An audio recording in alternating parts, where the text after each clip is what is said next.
सूरह यासीन आयत नंबर 51 से लेके 52 के दरमियान में देखें, ये सकता लिखा हुआ है। क़ालू या वैलना मन बअसना मिन मरक़दिना हाज़ा मा वअदर रहमान।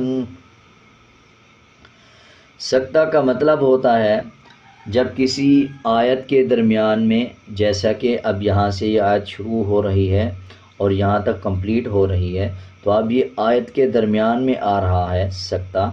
सकता का मतलब होता है जब किसी अल्फाज के बाद सकता आ रहा हो या किसी अल्फाज के ऊपर सकता लिखा होता है तो उस जगह पे ठहरना होता है, और इस तरह ठहरें कि सांस ना लें और जो आवाज़ है उसको 100 से 0 तक लेके जाए।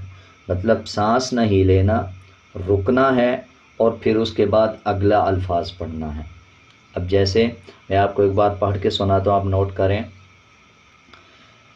क़ालू या वैलना मन बअसना मिन मरक़दिना हाज़ा मा वअदर रहमान।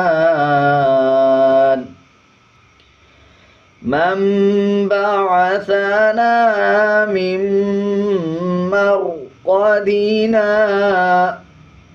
हाज़ा मा वअदर रहमान।